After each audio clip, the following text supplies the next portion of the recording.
welcome to the session. Today I take up the poem Aunt Jennifer's Tigers by Adrienne Rich.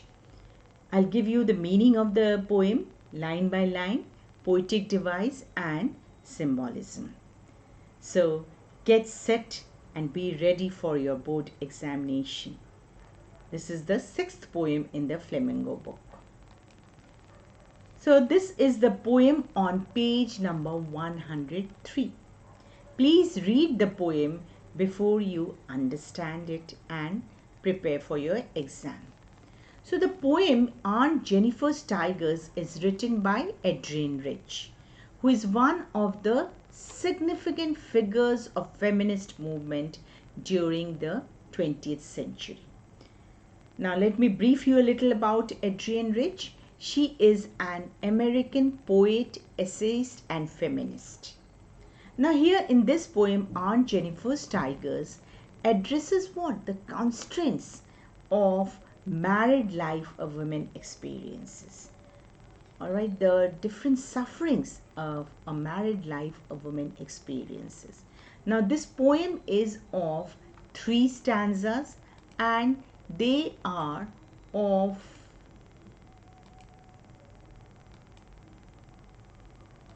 3 stanzas and they are 12 lines and there are 3 quatrains. Now 4 lines make 1 quatrain.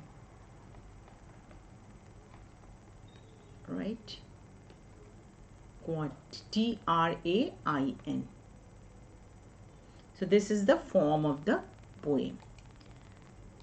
Now the first stanza, it says, in the first stanza, the poet explains the nature of tigers. That is, they are bold, fearless, free. Now the poet expresses the inner feelings of the woman Aunt Jennifer through this poem. Now in this poem, Adrienne Rich, the poet, has mentioned what? She has mentioned that the woman Aunt Jennifer is embroidering a motif in which she is embroidering the tigers who are prancing. Means they are full of energy, full of fear, they are fearless. And in the embroidering of those tigers, she is actually, her wish to have a free, fearless life is expressed in the embroidering of the tigers. And what does she show? She makes those tigers bright topaz denizens. That is, how are the tigers in her embroidery? They are bright topaz. Now topaz is a yellow stone. Alright? Yellow. And they are the denizens of the world of green. Denizens means what? The residents of the world of green. What is the world of green? World of green is the forest. So they are the denizens, they are the residents of the world of green. In the 3rd line, the poet says that those tigers carved by Aunt Jennifer do not fear the men beneath the tree. That is, they are not afraid of the men who all are sitting under the tree. Beneath means what? Under the tree.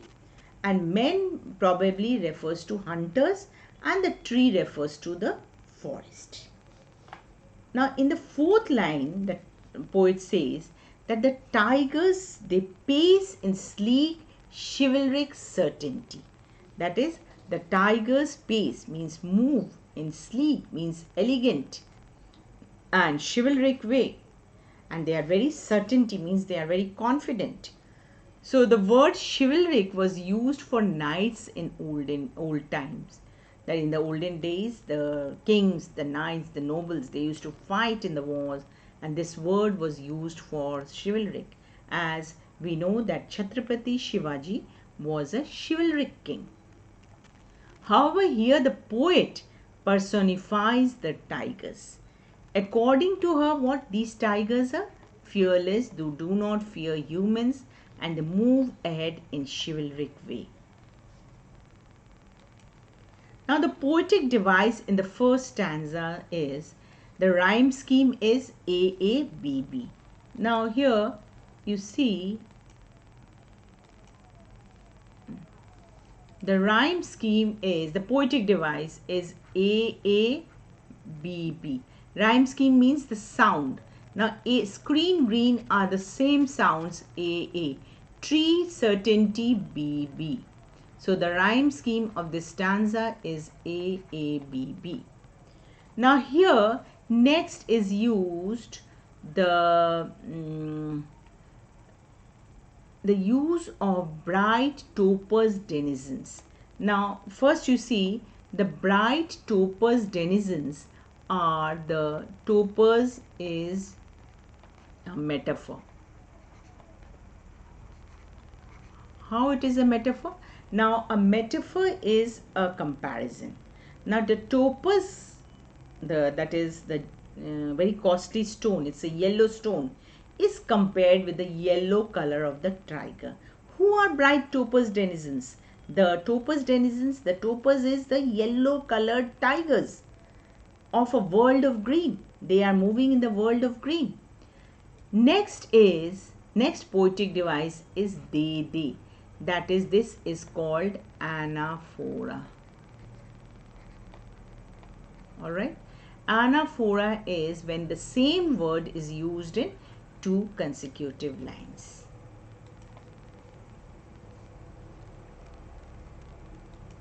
So here you see we did rhyme scheme. Anaphora you understood, use of same word in two consecutive lines. They. Metaphor is there, use of the topaz to describe the yellow color of the tigers. Next you see the poetic device is as it follows. The green world, that is the world of green, is symbolic. Now what do we, the poet has written bright topaz denizens of the world of green. Now the world of green symbolizes the forest. The poet has not used forest, but we understand that the world of green, what is it symbolizing? It is symbolizing forest or hope. So Aunt Jennifer is giving all the bright colors to her embroidery work. She is making the tigers in that way.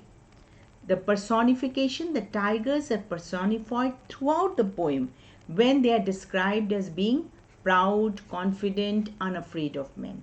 So these qualities differentiate them from the fearful and timid Aunt Jennifer. So the personification means what? When the human qualities are given to animals or non-human beings or non-human things. So what is this? This is the personification. All the human qualities, when it is given to the animals and non-living things, then it is called a personification. The most striking instance of personification is the word chivalric. Now the second stanza, the poet describes the fear of Aunt Jennifer towards her husband. She says that while she is embroidering the design on the panel, her fingers are fluttering. That is, Aunt Jennifer's fingers fluttering through her wool find even the ivory needle to pull. This is the ivory needle, means this, in the olden days the needles were made with ivory. Ivory, you know, the teeth of the elephants, that is ivory. Nowadays we have the needles of steel. So the ivory needle is she's using, and her fingers are fluttering, that is shaking with fear of her husband's dominating nature. Here it refers to the inability of Aunt Jennifer to use her fingers. It is difficult and hard for her to pull the ivory needle. She is so afraid that her hands are fluttering, shivering, and she cannot pull even the needle out with the wool to make the design. It looks like she is facing a lot of problems while carving the tigers. According to the poet, the massive weight of Uncle's wedding band sits heavily upon the hand of Aunt Jennifer. Now the wedding ring is very light, but the poet has used this wedding ring to have a massive weight, means a very huge weight. What is this massive? This massive word is very psychological.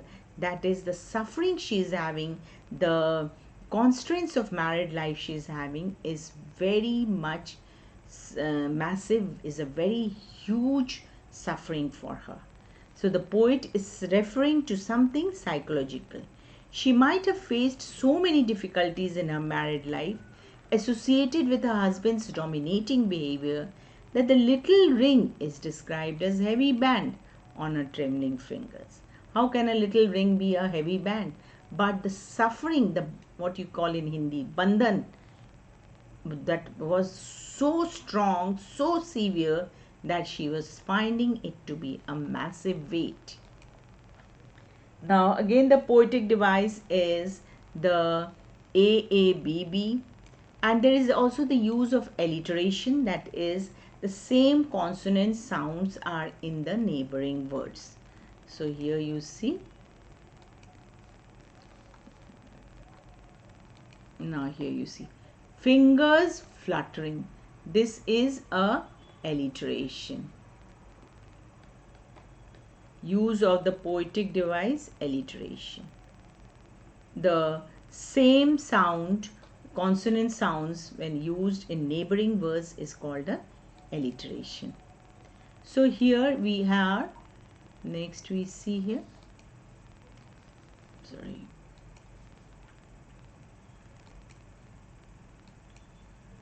alliteration we did.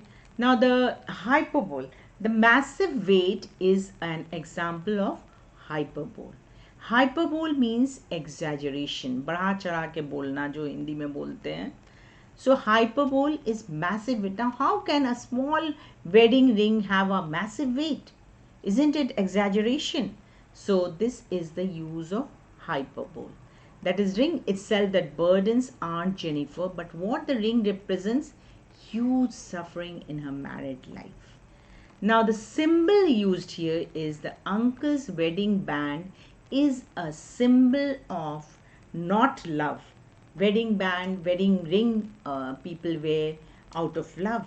But uncle's wedding band, what is it symbolizing? What is it representing? The psychological weight of marriage which Aunt Jennifer cannot bear. She cannot suffer so much. It shows that her life is controlled by her husband. So this is the symbolism here. Now the third stanza, the poet says, she will attain, that is Aunt Jennifer will attain freedom only after her death. But what is the irony? But she will not attain freedom in true sense. The wedding band which will be on her dead body will always represent the suffering she faced in her married life during her life.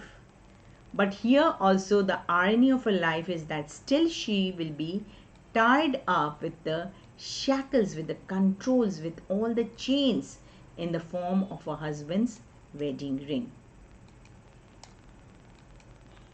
When Aunt will die, her terrified hands will still have the ring of marriage on them. So the third stanza, how does it start? When Aunt is dead, that is when Aunt will die, her terrified hands will be still ringed with the ordeals. Ordeals means all the sufferings, the bad experiences which dominated her life will remain with her after life also.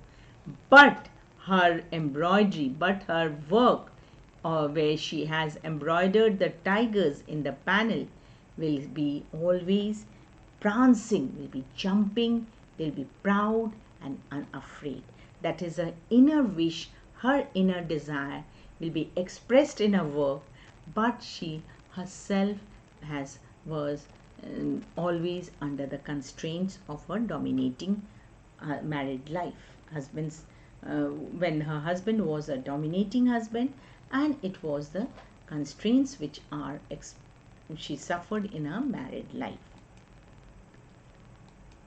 Now here the rhyme scheme is again AABB.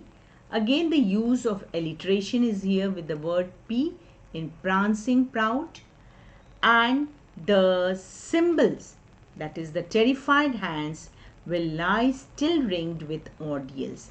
This is a symbol of what? It symbolizes the oppression of women, the suffering of women. The ring remains in her hand even after her death, which shows that she is not free from the oppressive experience even after her death. So let's see in the poem, students. So here you see the terrified hands is a symbol. All right. Then prancing proud is alliteration.